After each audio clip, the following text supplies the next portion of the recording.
Hello दोस्तों, स्वागत है आप सभी का अपने YouTube चैनल जैकपुर पे। तो आज के इस वीडियोस में हम बात कर रहे हैं क्लास 9 के विज्ञान का मॉडल सेट 1 करने वाले हैं। जैसा कि आप लोगों को पता है कि आने वाले समय में यानी कि अगले माह में जो है आप लोगों का एग्ज़ाम होने वाला है, यानी मई में आप लोगों का एग्ज़ाम होने वाला है फर्स्ट टर्म का। और फर्स्ट टर्म का जो एग्ज़ाम होता है वो मॉडल सेट से काफ़ी सारा क्वेश्चन वहाँ पे देखने को मिलता है।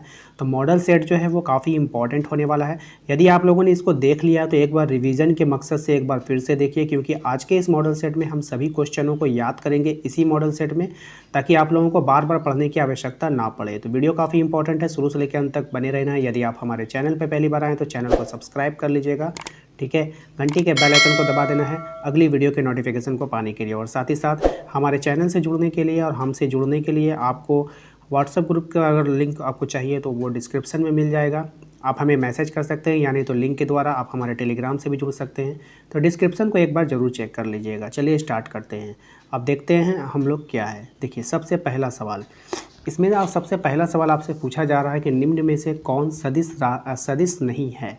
देखिए, यहाँ पे सदिश का बात किया जा रहा है। सदिश का बात करने का मतलब है दिशा, है ना। दिश मतलब होता है दिशा, यानी ऐसी राशि जिसमें दिशा नहीं होती है, सदिश नहीं है। जिसमें दिशा होता है उसको सदिश कहते हैं, और जिसमें दिशा नहीं होता है उसको सदिश नहीं कहते हैं। देखिए, विस्थापन जो होता है वो एक, जैसे कि मान लीजिए कि ये आपका घर है और ये आपका स्कूल है, ठीक है। ये क्या है? आपका स्कूल है। यहाँ से यहाँ तक की दूरी को विस्थापन कहते हैं, ठीक है।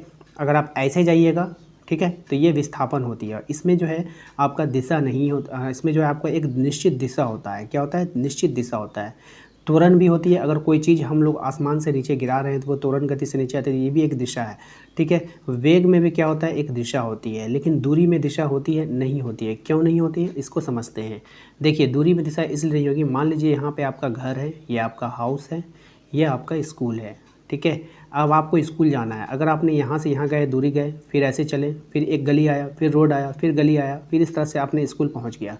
तो आप बताइए, क्या इसमें कोई दिशा निश्चित है? बिल्कुल भी नहीं है। आपने इधर उधर चल करके स्कूल पहुंच गया।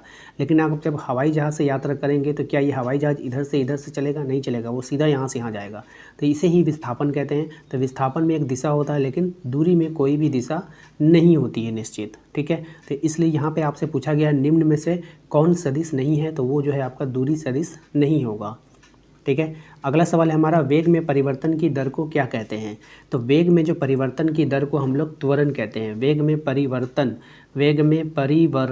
ठीक है, याद रखिएगा। परिवर्तन त्वरण। वेग में परिवर्तन की दर को क्या कहते हैं? त्वरण कहते हैं। काफ़ी इंपॉर्टेंट है।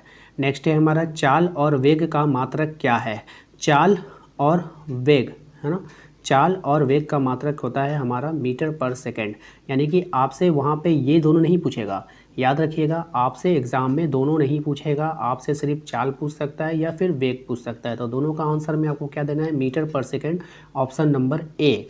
अगला सवाल है हमारा क्वेश्चन नंबर 4, ओडोमीटर क्या मापता है? तो ओडोमीटर जो है वो दूरी को मापता है। ओडोमीटर क्या होता है? दूरी को मापता है।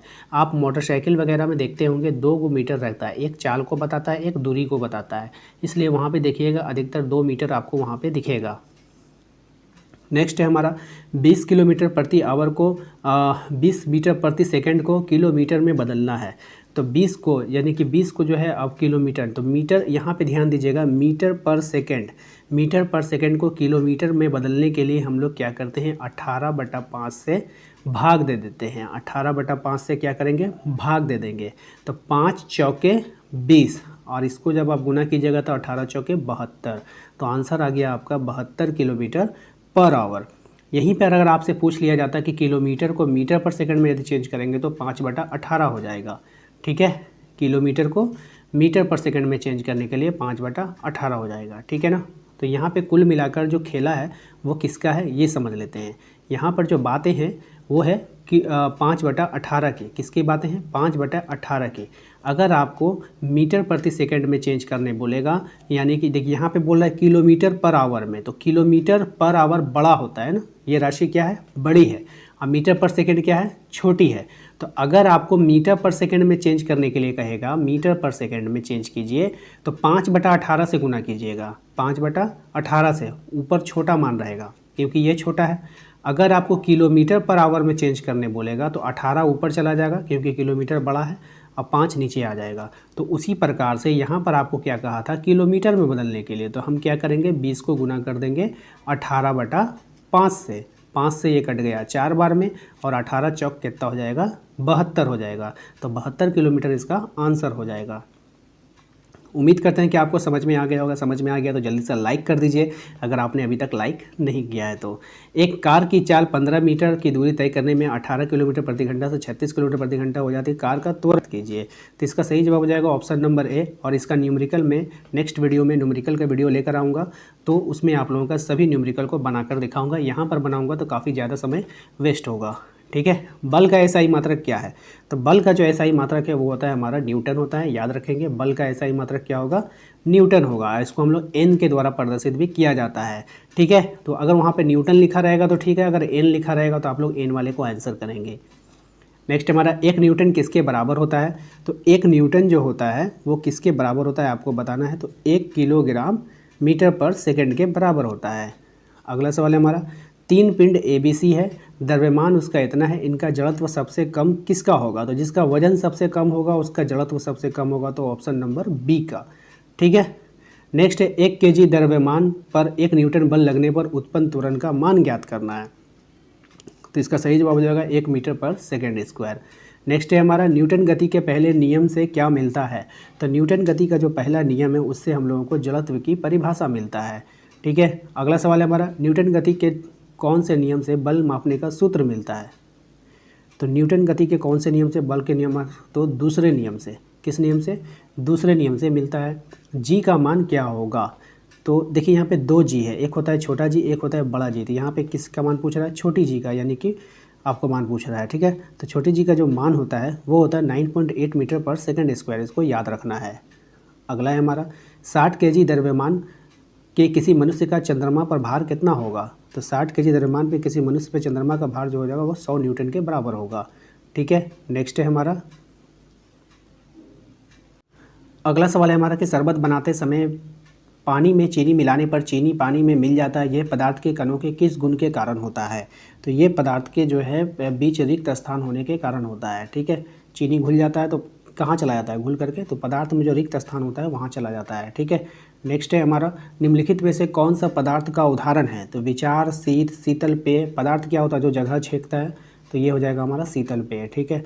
नेक्स्ट है हमारा, 2 विभिन्न पदार्थों के कणों स्वतः मिलना क्या कहलाता है, 2 विभिन्न पदार्थों का स्वतः मिलना कहलाता है विसरण कहलाता है। क्या कहलाता है, विसरण कहलाता है, याद रखेंगे। नेक्स्ट है हमारा, किसी तत्व के द्रव्यमान की प्रति इकाई आयतन को क्या कहते हैं, तो किसी तत्व के द्रव्यमान की प्रति इकाई आयतन को कहते हैं घनत्व, ठीक है। नेक्स्ट है हमारा, 2 ग्राम हाइड्रोजन 16 ग्राम ऑक्सीजन के साथ मिलकर 18 ग्राम जल का निर्माण करता है, ये किस नियम को प्रदर्शित करता है, तो ये जो है हमारा ऊर्जा द्रव्यमान संरक्षण के नियम को जितना पहले था, जैसे कि 2 ग्राम और 16 ग्राम 18 ग्राम और 18 ग्राम प्रोडक्ट बन गया, तो जितना द्रव्यमान पहले था उतना द्रव्यमान बाद में रहा, तो ये द्रव्यमान संरक्षण के नियम को प्रदर्शित करता है। नेक्स्ट है हमारा, जल में हाइड्रोजन एवं ऑक्सीजन के द्रव्यमान का अनुपात 1:8 होता है, ये किस नियम को दर्शाता है, ठीक है। तो ये किस नियम को दर्शाएगा, तो ये स्थिर अनुपात के नियम को दर्शाता है। यहाँ अनुपात में दिया गया है तो स्थिर अनुपात के नियम को दर्शाएगा। परमाणु त्रिज्या को किस मात्रक में मापते हैं, तो परमाणु त्रिज्या है तो इसको मापते हैं हम लोग नैनोमीटर में। परमाणु त्रिज्या को हम लोग नैनोमीटर में मापते हैं।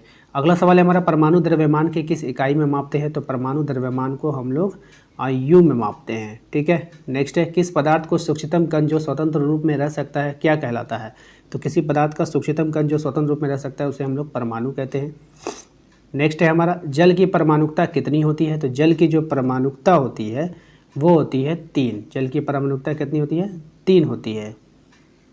नेक्स्ट है हमारा, निम्नलिखित में से किस यौगिक की परमाणुकता 5 है, तो किस यौगिक की 5 है ये बताना है, तो कैल्शियम कार्बोनेट की। किसकी 5 है, कैल्शियम कार्बोनेट की।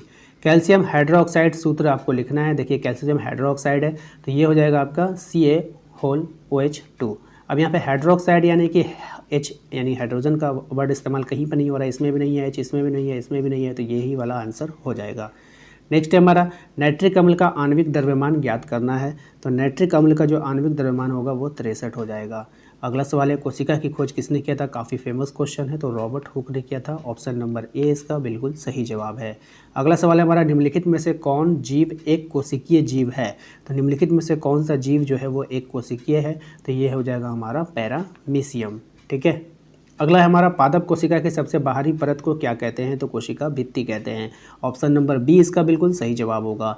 कोशिका भित्ति बनी होती है किसकी, काफ़ी इंपॉर्टेंट सवाल है। कोशिका भित्ति जो है वो किसकी बनी होती है, तो सेल्यूलोज की बनी होती है कोशिका भित्ति। इंपॉर्टेंट सवाल है, याद रखिएगा। कोशिका झिल्ली का कोशिका के बाहर अपने भोजन तथा अन्य पदार्थों को ग्रहण करने की प्रक्रिया को क्या कहते हैं, इसका सही जवाब हो जाएगा इंडोसाइटिस। Option number B. अगला सवाल हमारा कोशिका में आनुवांशिक गुणों की सूचना कहाँ होती है, तो कोशिका में आनुवांशिक गुणों की जो सूचना होती है वो गुणसूत्र में पाया जाता है। अगला सवाल है लाइसोसोम कौन बनाता है, तो लाइसोसोम बनाता है हमारा गोल्जी उपकरण। ऑप्शन नंबर डी इसका बिल्कुल सही जवाब होगा। अगला सवाल है हमारा किसी विशेष कार्य को करने के लिए कोशिका एक विशेष समूह बनाती है, इस समूह को क्या कहते हैं। किसी विशेष कार्य को करने के लिए कोशिका एक समूह बनाती है, इस समूह को क्या कहते हैं, तो इसका सही जवाब हो जाएगा ऊतक। ठीक है। नेक्स्ट है हमारा तना के शीर्ष भाग में कौन सा ऊतक पाया जाता है, तो तना के शीर्ष भाग में पाया जाता है विभज्य ऊतक। ठीक है, यहाँ पर भी है, यहाँ पर भी, दोनों एक ही आंसर है, तो इसलिए दोनों आंसर हो जाएगा। पौधों में पत्तियों के द्वारा बने हुए भोजन संवहन पौधों के सभी भागों में कौन ऊतक पहुँचाता है ना। पौधों के पत्तियों द्वारा बने हुए भोजन को पौधों के किस भाग में पहुँचा जाता है, फ्लोएम। देखिए भोजन का अंग्रेजी होता है फूड, भोजन का अंग्रेजी क्या होता है, फूड होता है, तो एफ से फूड, एफ से फ्लोएम, याद रहेगा आपको। और देखिए जल कौन पहुँचाता है, तो जाइलम, जल पदार्थ जल के बाद बोलेगा तो जाइलम हो जाएगा। ठीक है। अस्थि एवं मांसपेशियों को जोड़ने वाली संरचना क्या है, अस्थि को मांसपेशियों से कौन जोड़ता है, हड्डी को मांसपेशियों से कौन जोड़ता है, तो ये इसका सही जवाब हो जाएगा आपका ऑप्शन नंबर बी टेंडेन। ठीक है। नेक्स्ट है हमारा नारियल के रेशे में कौन सा ऊतक पाया जाता है, तो नारियल के रेशे में कौन सा ऊतक पाया जाता है, तो इसका सही जवाब हो जाएगा आपका स्क्लेरेंकाइमा। ठीक है, याद रहेगा ऑप्शन नंबर सी। अस्थि एक ऊतक है, तो अस्थि एक ऊतक है, कैसी ऊतक है आपको याद रखना है, तो संयोजी ऊतक है। ये सभी लास्ट के जितने 5 सवाल थे ये काफ़ी इंपॉर्टेंट सवाल थे, इसको बढ़िया से आप लोगों को याद कर लेना है। तो चलिए मिलेंगे इसके पार्ट 2 में जल्द ही। चैनल को ज़रूर से ज़रूर सब्सक्राइब करके रखिएगा, घंटी के बेल आइकन को दबा के रखिएगा ताकि आपको वीडियो का नोटिफिकेशन मिलता रहे। Thank you.